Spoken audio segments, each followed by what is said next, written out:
I didn't know that walking into a doctor's office could change my entire life. I thought I was going there to fix something broken inside me. But what I found was a woman who saw through every wall I'd ever built, and the moment our eyes met, I knew I was in trouble. This is the story of how a simple appointment became the most dangerous, beautiful obsession I've ever known. I didn't go to the doctor expecting anything unusual. I just thought something was wrong with me, that I was broken somehow. For almost 3 weeks straight, I'd been craving touch. Not just wanting it, but painfully, distractingly craving it every single day, every single night. It didn't matter where I was or what I was doing. At work, I'd lose focus mid-email, my mind wandering to places it had no business going during office hours. At home, I'd find myself touching my own skin like it belonged to someone else, searching for relief that never came. Even walking down the street, a random breeze against my thighs would make me clench my legs together and exhale like I was about to fall apart right there on the sidewalk. At first, I laughed it off. I mean, who complains about being too turned on, right? But it didn't stop. It got worse. I tried everything I could think of. Long showers where I'd stand under the water until it ran cold. Short showers where I'd rush through, trying not to think. Cold drinks. Breathing exercises I found on some wellness app. Nothing helped. My body felt like it was stuck in this endless loop of wanting, aching, and never really getting enough. So one morning, after waking up from another dream that left me soaked in need and frustration, I did something I never thought I'd do. I booked a doctor's appointment, and I told them the truth. Sort of. I told the receptionist I was feeling off, that I had some ongoing discomfort, and that I wanted a female doctor if possible. I didn't say, "Hi, I think my body is trying to consume the entire universe. Please help me." But I was close. The appointment was later that week. I took the afternoon off, told my boss I had a medical thing, and showed up 10 minutes early, nervous as hell. I wore loose jeans, a hoodie, no makeup. I didn't want to look cute. I didn't want anyone to think I was trying to flirt or attract attention. I just wanted help. But when the door opened and I saw her, my doctor, I forgot how to breathe. She was tall, really tall. Long, dark hair tied back in a low ponytail, a white coat that somehow made her look more dangerous than safe, and eyes that saw everything the second they landed on you. She wasn't smiling. She didn't need to. She just nodded at me once and said, "Come in." Her voice was low, calm, and kind of firm. It was the kind of voice that made you sit up straighter without even realizing it. I followed her into the room and sat on the examination table while she clicked something on her computer. She didn't look at me right away, but when she did, just for a second, I felt my entire body clench. I was screwed. She introduced herself Dr. Martinez and asked me what was going on. I froze. My mouth opened, but no words came out. My brain was already imagining her fingers on me, her mouth on my neck, her complete and total focus directed at me and only me. I cleared my throat. "I've just been kind of, overwhelmed. Physically. A lot of tension. Constantly." She nodded like this was the most normal thing she'd heard all day. "What kind of tension?" she asked. "Pain? Pressure? Arousal?" God, that word. Arousal. The way she said it clinical but not cold. Like she knew what it meant. Not just medically, but personally. I swallowed hard. "Arousal," I whispered. "Like, a lot." She nodded again. Calm.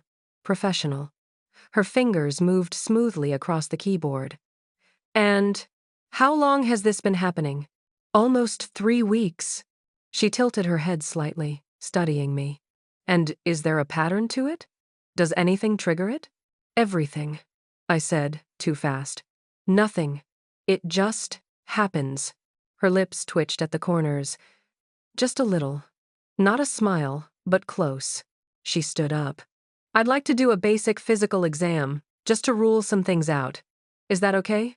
"Okay," I said, trying to sound normal, trying not to let her hear the second heartbeat pulsing between my legs. She asked me to lie back on the table. My heart was racing. I couldn't believe how soft her hands were. Every place she touched my neck, my stomach, my wrist, sent little sparks shooting through me. She moved with confidence. No hesitation, no rush. And I was losing my mind. Every time her fingers brushed over my skin, I had to bite my lip to keep from gasping. She asked about my sleep, my diet, my love life. I gave short answers. I didn't want to lie, but I didn't want to say the truth either. The truth was that I hadn't been with anyone in over a year. The truth was that I was lying on this table imagining what her hands would feel like if they moved just a little lower. Eventually, she stepped back and said, "Physically, everything seems fine, but I'd like to see you again. This could be stress-related, possibly neurological, or emotional. We'll take it step by step." I nodded, but my mind was stuck on the word emotional. Because that was the thing, wasn't it? It wasn't just physical. It was something deeper, something I didn't know how to name yet. I left that day with a follow-up appointment scheduled and her voice echoing in my ears. She'd said, "Don't worry, we'll figure it out." But I already knew something had changed. I hadn't just met a doctor. I'd met someone who could undo me with nothing but a glance. The days after that first appointment were torture. Not because of the constant arousal I was feeling. That was still there, sure. But now it had a face, a voice, a body. Now, every time I felt that familiar ache building, it was her I pictured, her voice asking, "What kind of tension?" Her fingers, soft and firm, moving over my skin like she knew exactly what she was doing. I tried to forget her. I really did. But I couldn't. I thought about canceling the next appointment.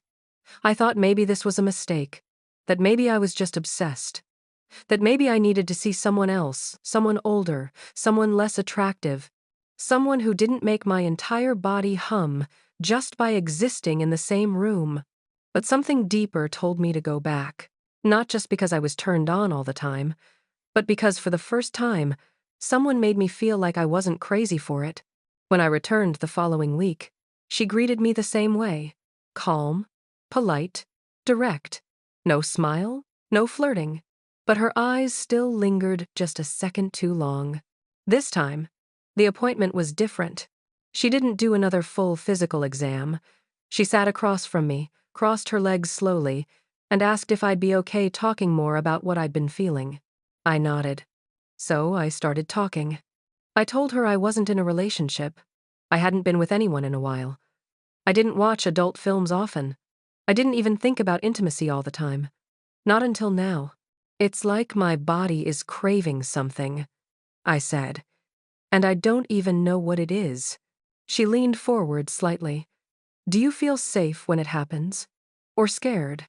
"Both," I admitted. She tilted her head again, studying me with those dark, steady eyes. Then she said something that made my stomach tighten. "Sometimes arousal isn't just about physical release. Sometimes it's about unmet needs, emotional, physical, intimate. The body speaks when the mind stays quiet." God, the way she said intimate made my breath catch.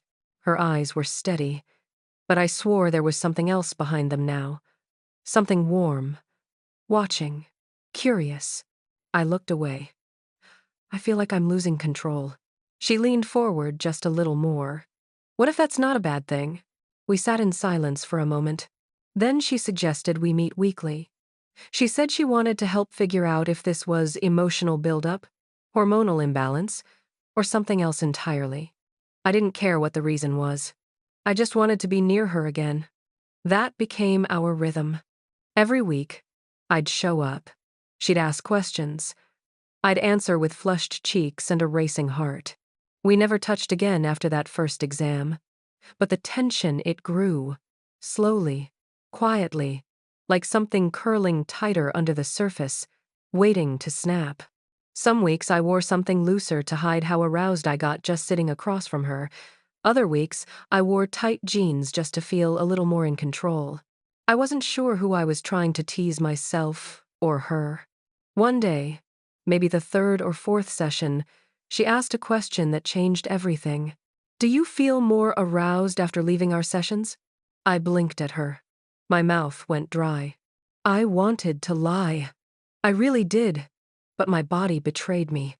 My thighs clenched. My breath caught. Yes, I whispered. She nodded. Calm. Clinical. But I saw it, the flicker in her eyes. That warmth again. That knowing. Then she said, "That's helpful. We're getting closer." Closer to what? I didn't ask. But I thought about it all night. I touched myself after I got home, whispering her name without meaning to. I didn't even know her first name yet, and I wanted to scream it. The next session, I asked her a question for once. Do you always make your patients feel this exposed? She smiled. Actually smiled. Just barely. Not always, she said. Just the ones who want to be seen. My skin tingled. My breath hitched. I wanted her to see me. I wanted her to touch me. I wanted her to press me up against the wall and do whatever she wanted while whispering that she knew exactly what I needed. But she didn't do any of that. She stayed professional, calm, always just out of reach. And that made me want her more. But there was one session that changed everything. I walked into her office that day completely exhausted. And not the kind of exhausted you could sleep off. My skin felt too tight. My body felt hot in places that had no business being hot at 10 o'clock in the morning. And my head was spinning constantly with the same thought. I need release. I sat down and didn't wait for her usual warm-up questions. I can't take it anymore, I said. She looked up slowly, eyebrows raised like she already knew what was coming. I can't focus at work. I can't hold conversations.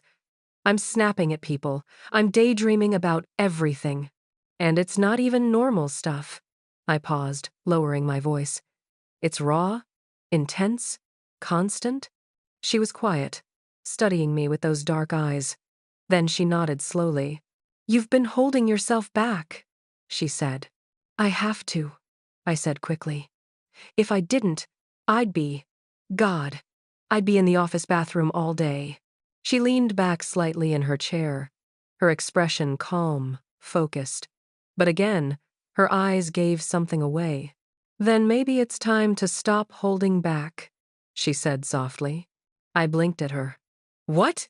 She crossed one leg over the other and spoke slowly, like she was choosing every word with care. Sometimes the pressure builds not because you're overindulging, but because you're denying yourself too much. Your body is begging for relief. And every time you suppress it, you're feeding the cycle. You're fighting a need that's not going to disappear on its own. I swallowed hard. What are you saying? She met my eyes. Calm, direct, slightly darker than before.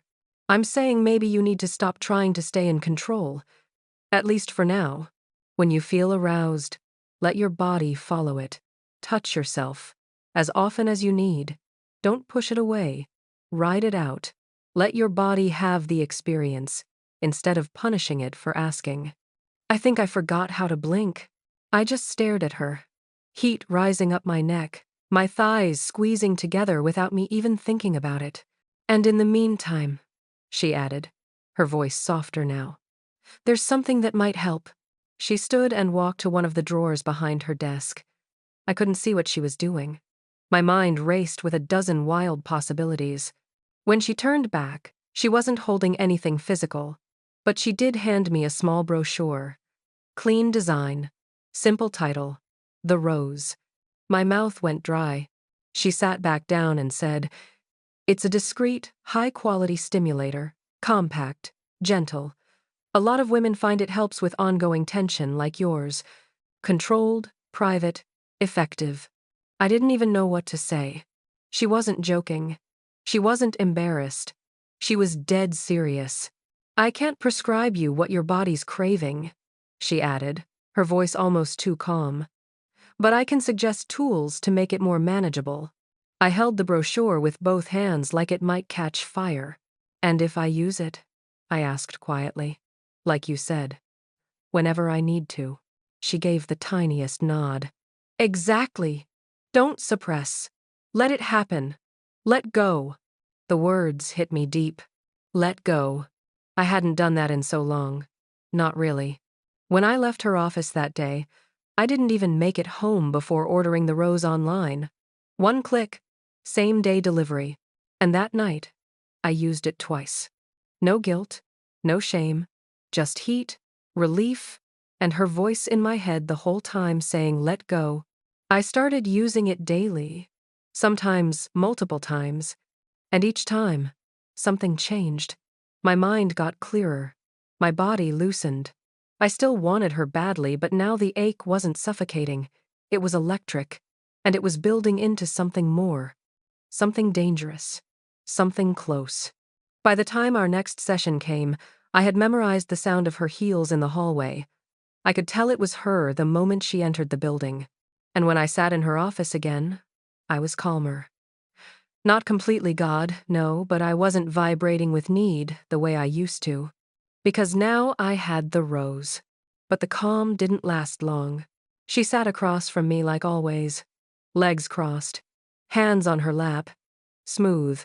Unreadable face. "How have things been?" she asked. I couldn't look at her right away. "Better," I said. She tilted her head just slightly. "Did you follow the advice?" I nodded. She smiled faintly. "And?" I took a deep breath. It helped. A lot. She leaned forward, elbows resting lightly on her knees. "Do you feel in control again?" I met her eyes. "No." That made her pause. "No?" she repeated. I shook my head. "I'm not thinking about sex all the time now, but I'm still thinking about you." There it was. The truth. Dropped between us like a heavy stone.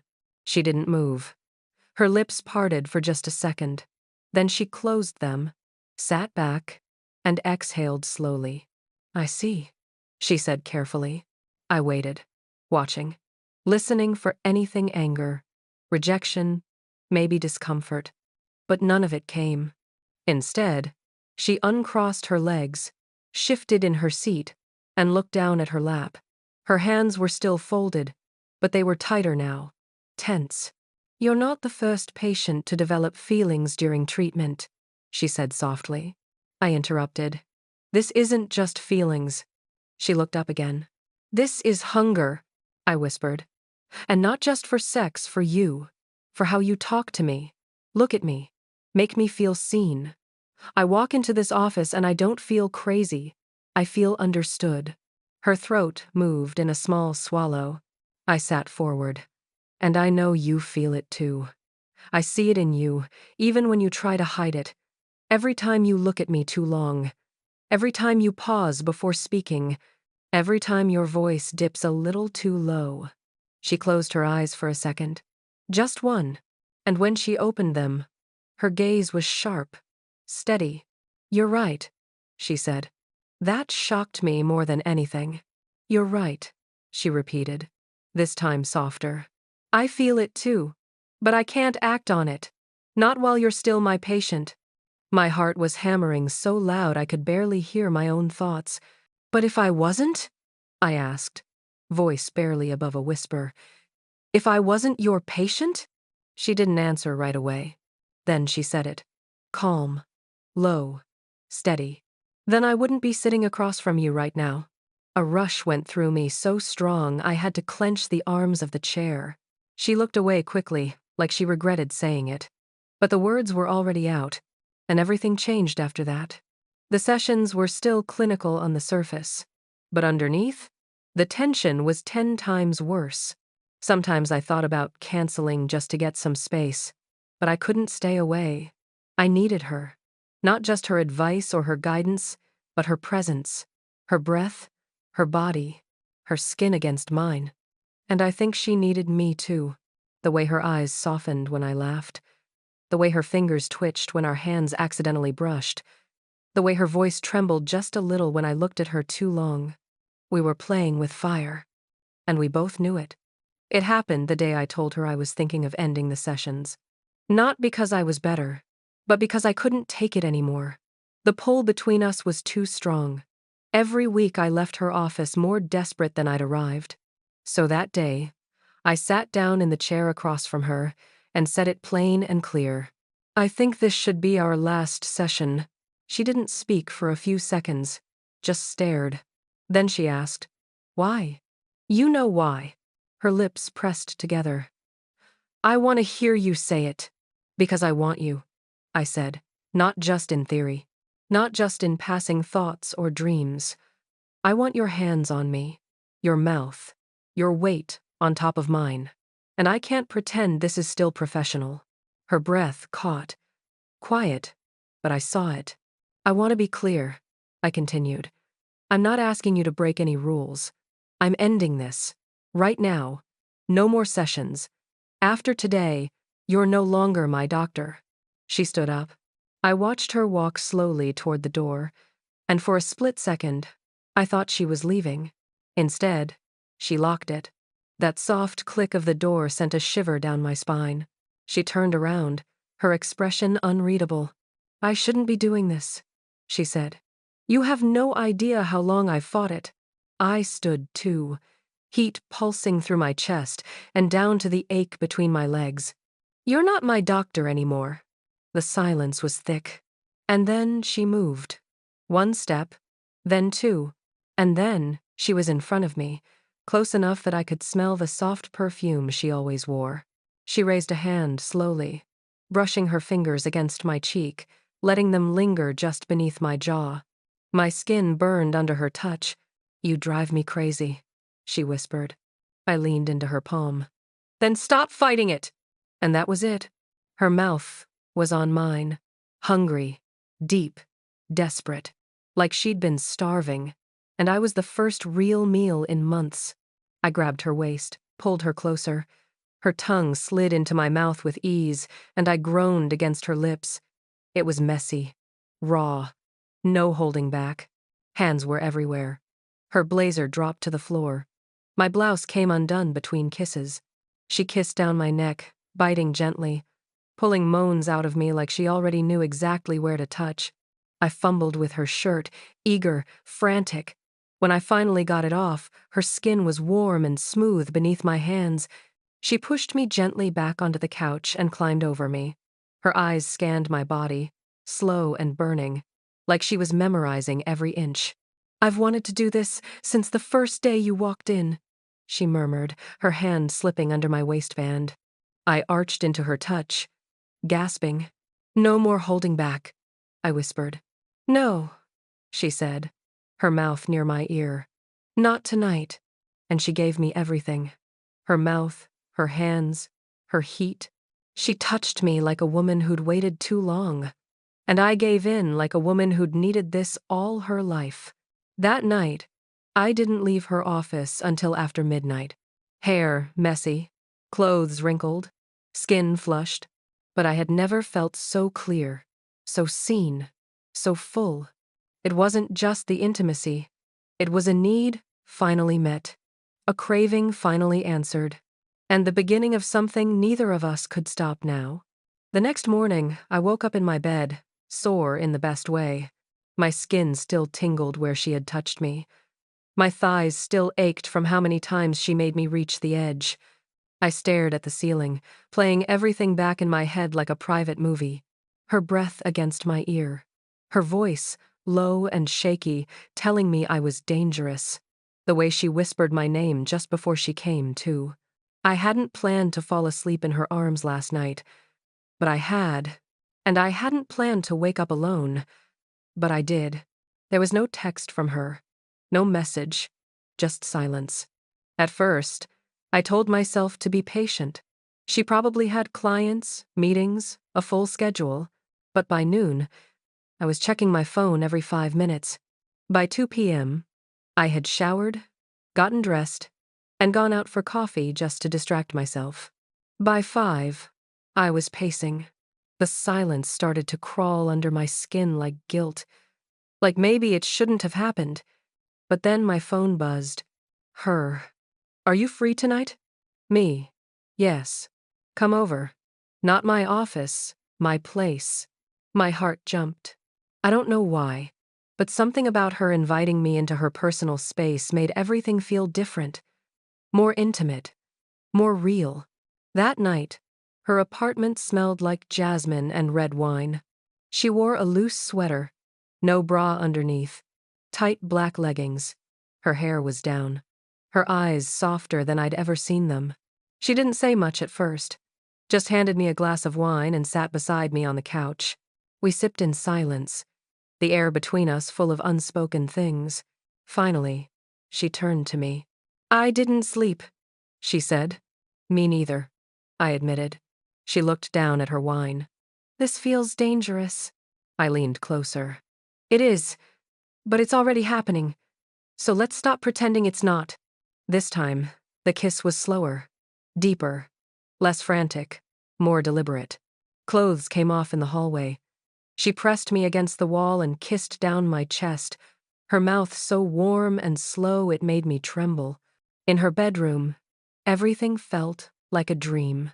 Her hands on me, my legs around her waist, her moans tangled with mine in the dark.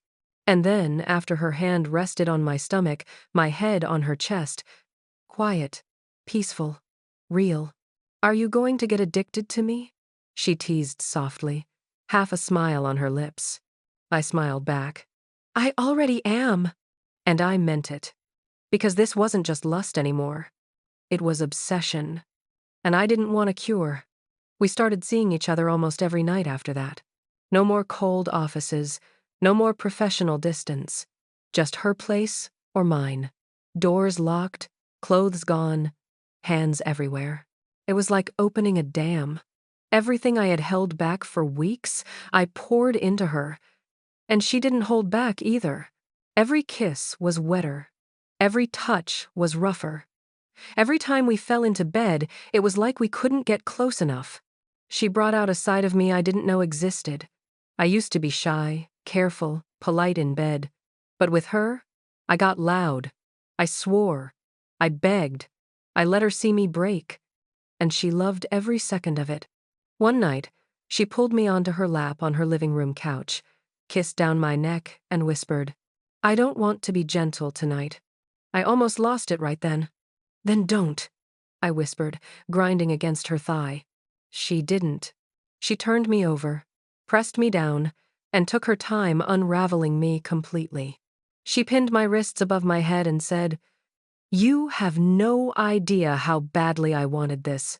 Every week you came in, looking at me like you were starving, and I had to pretend I didn't want to devour you." I groaned her name so loudly I was sure her neighbors heard. But I didn't care. She'd unlocked something wild in me, and I didn't want to put it back in its cage. Later, when we lay tangled together on her rug, sweaty, shaking, and still out of breath, she brushed my hair back and looked into my eyes. "I think I'm falling for you," she said, like it scared her. I reached out and touched her cheek. "Then fall." She blinked, like she hadn't expected me to say that. But I wasn't going to play games. Not with her. This wasn't just about intimacy anymore. It never really was. It was about us. Something deep, raw, messy, real. And even though I knew we were crossing every line imaginable, I didn't care. Because I never wanted to stop. Not with her. Weeks passed. Then months. Our arrangement, whatever it was, grew into something deeper, messier, more intense. I stopped pretending it was casual. She stopped pretending she didn't care. We were in it. Fully. We had our routines now. Mornings where she kissed my forehead before I left for work. Nights where I cooked and she read on the couch in one of my oversized shirts. Quiet Sundays tangled in bedsheets that smelled like both of us. But under it all, there was a tension. A risk we hadn't dealt with. One night, I said it. "Do you ever worry it's going to fall apart?" She paused, tracing circles on my bare stomach. "Every day." "Then why are we still doing it?" Her eyes lifted to mine. "Because not doing it hurts more."